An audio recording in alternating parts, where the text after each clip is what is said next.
How many of you have heard or may even think that Islam has a compulsive nature to it, that you have to be a Muslim? If the Muslims are in charge, either be a Muslim or die. Or that there's some way that you should be compelled to follow this religion. How many of you have you heard it or think it or might even believe it?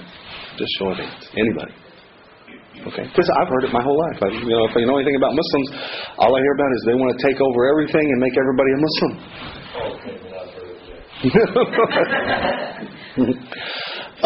If you haven't, just turn on talk radio about 6 o'clock, and you'll probably hear it on every channel.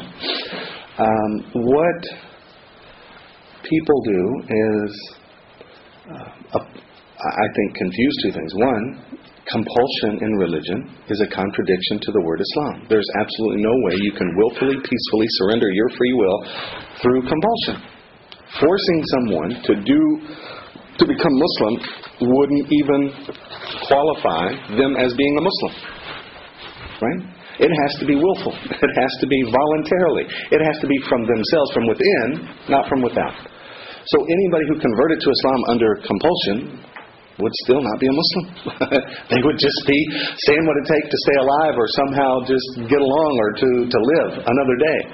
There is no place in the religion of Islam for compulsion. It contradicts the entire theology, the whole of every essential core belief of the religion. Yet the Muslims were not opposed to all of you becoming Muslim. So I want to be clear. We're not opposed to the idea of talking you to death. We're not opposed to the idea of sharing with you everything we have in the hopes that you might be a Muslim. But we would propagate it. We would discuss it. We would encourage you. We'd debate it. We would talk you to death. But we couldn't ever apply coercion, force, even if everybody, if every country on the planet was Muslim, not all the people would have to be Muslim. And to just illustrate that point, Islam has been the dominant religion and in control of political affairs in many countries for thousands of years. We'll use an example of India. India was a Muslim country for hundreds of years. It was a majority Hindu before the Muslims ever came. As the Muslims ruled for hundreds of years, it never changed. The majority of Indian continent people were always Hindu, and even today are still Hindu in the absence of Islam. At no point did Islam ever compel the Hindus to embrace Islam. Right? If you look through the history at even the Jewish, Christian, and Muslim social immigration, you'll find that the Jews write about their history of, since the time of Moses until today, and they refer to an era, this is their reference, not our reference, to an era called the Golden Era of Judaism. Right? They have a time during Palestine, during Solomon and David, and that area is really significant to them. But outside of that time, they refer to a golden age of Judaism. And that time period for the Jew was in the 8th century. And in the 8th century, the ones writing it were the ones from Cordova, Spain, where the Muslims were in charge of, in fact, the Khalil may have been the head of the Muslim community, may have been there. And the Jews had total autonomy to be Jewish in a Muslim society. They had their own courts. They had their own law. They didn't have the Islamic law applied to them. They were free to do business and commerce as they saw fit.